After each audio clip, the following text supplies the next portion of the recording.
Sustainable development, we've seen, has three major aspects: economic development, broad-based inclusion, and environmental sustainability, all supported by good governance. But what do we mean by economic development?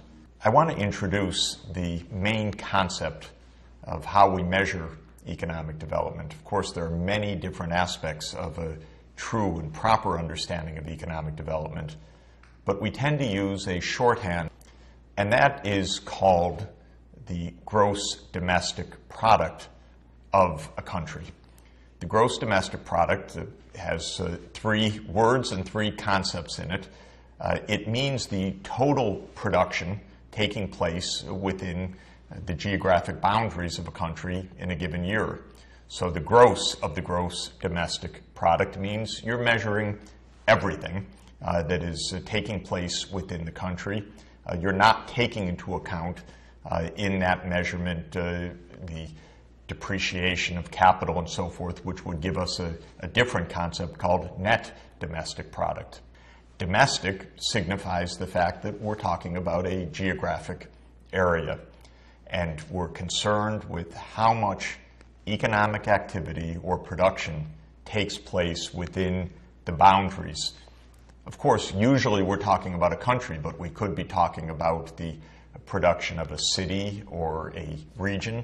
And sometimes, of course, we also want to talk about the gross world product, which is adding up the domestic production across all of the countries of the world.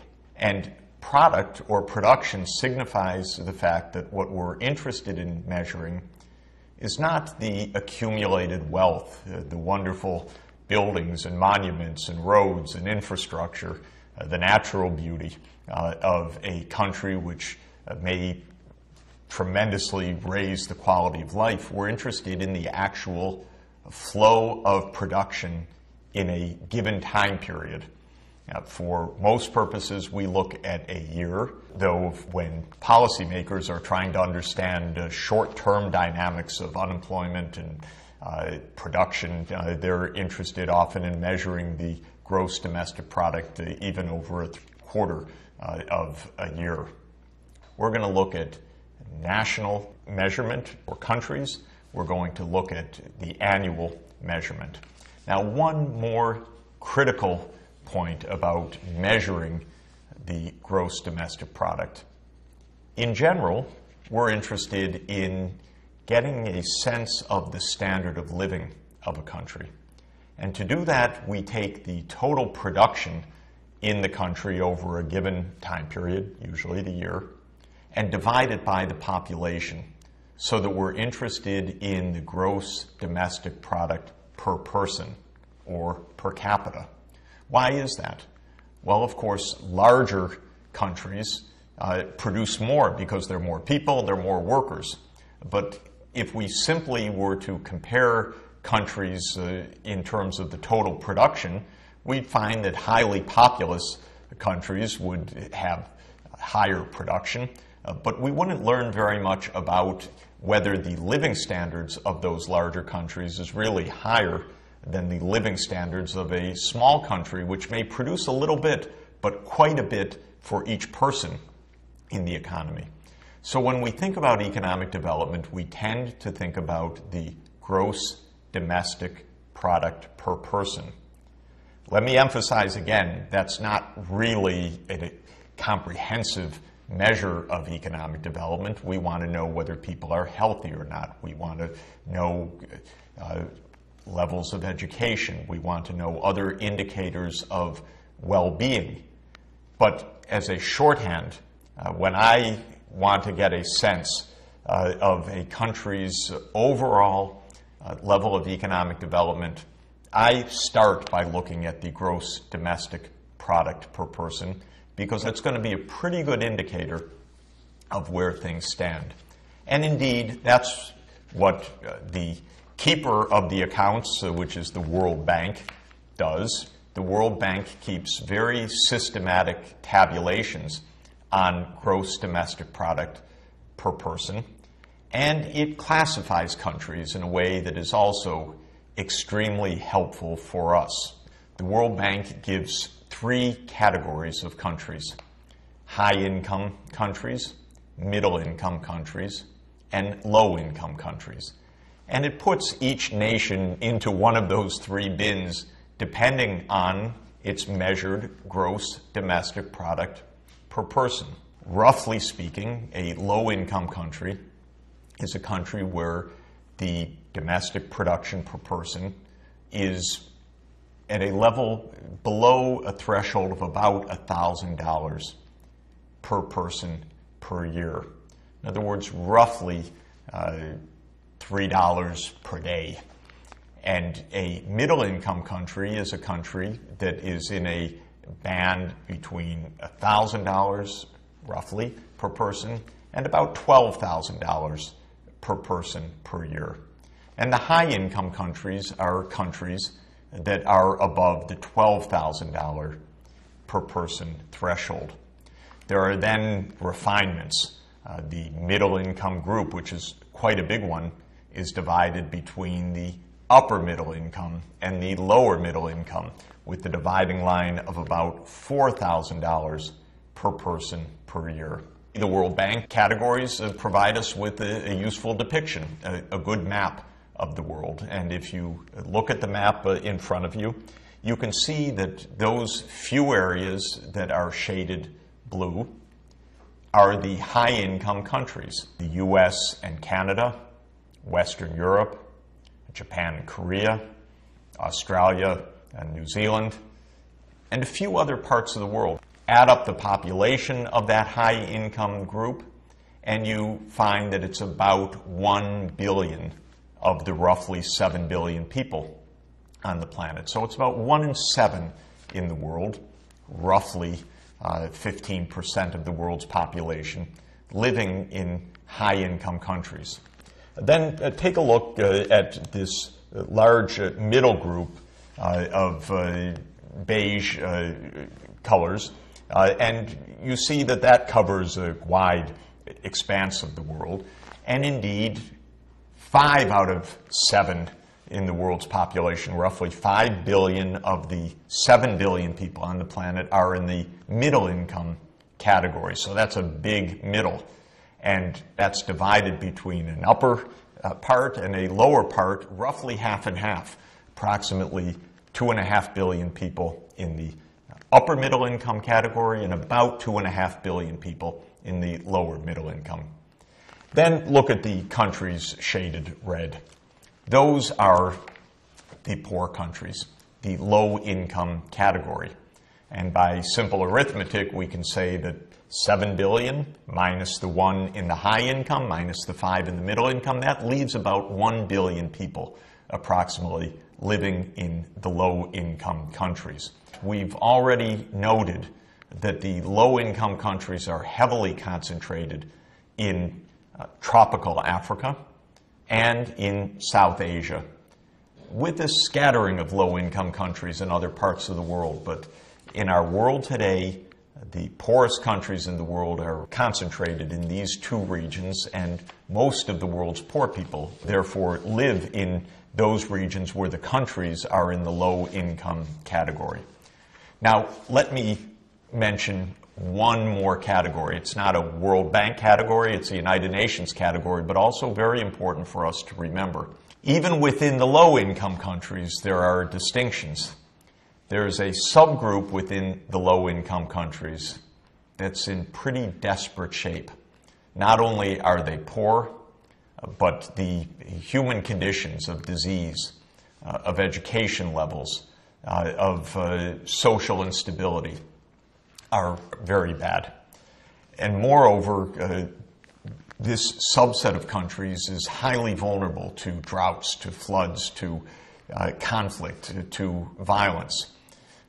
So these are a group of highly vulnerable, very poor countries, and the UN has classified them as the least developed countries. There are about 50. Right now the list is 48, but it goes up and down depending on how countries are performing. Among the least developed countries, the poorest of those, are, again, heavily concentrated. You see that in tropical Africa, there's a large number of least developed countries. There are several in Asia. And if you look closely at the map, you'll notice something very telling for us. Afghanistan, Nepal, Bhutan, Laos, landlocked countries. This is not by accident. We're going to see that economic development depends on international trade. Being landlocked is a problem. You'll also notice a number of small island economies in the Pacific and also Haiti. Small island economies also can be quite vulnerable and part of the least developed countries. We know what these categories look like intuitively. It's good to remember. London and my own hometown, New York City, among the high-income countries. Middle-income countries, Rio or Sao Paulo in Brazil, where you have a tremendous amount of development and wealth, but you also have the favelas, the slums, countries that are in the middle of the pack, often doing very well and raising income levels. China, another major world economy that is a middle-income country. The poor countries, we know what they look like also because they're more rural. Smallholder farmers, peasant farmers scratching out a living, hardly making ends meet. And for the least developed countries, Somalia, unfortunately, and it's a tragedy in recent decades, really a clear example of what it means to be among the poorest of the poor. Not only desperate poverty, hunger, lack of education, low life expectancy, but lots of violence and lots of political instability as well. Let me mention one more important detail for us in terms of measurement. For everything that I've said so far, in measuring the gross domestic product, the total production is added up and divided by population to get the gross domestic product per person. And since countries have their own currencies, they have to be converted to a common standard.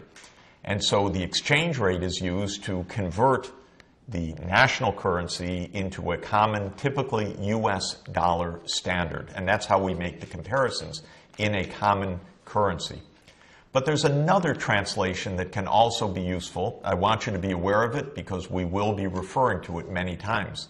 And that is to make one more adjustment for the difference of costs or prices in different countries. If you buy an automobile or a television set almost anywhere in the world, the price will be fairly similar because these are goods that are traded internationally and they have a similar price when expressed in dollars in any part of the world. But if you go to rent an apartment or get a haircut or go to a movie or park a vehicle in the center of town, you'll find the difference in costs extraordinary. In London or New York or Tokyo or Paris, the prices would be sky high. But in a poor setting in Mogadishu or in Accra or in Bamako, Mali, the price of a haircut might be a 20th or a 50th what you pay in a salon in Paris.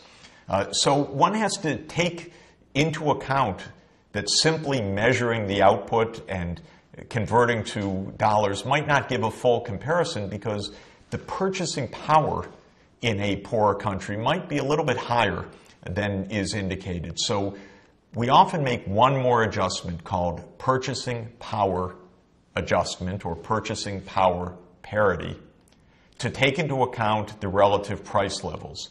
When you do that, you find that poor countries are still quite poor, but they're not quite as poor as they look.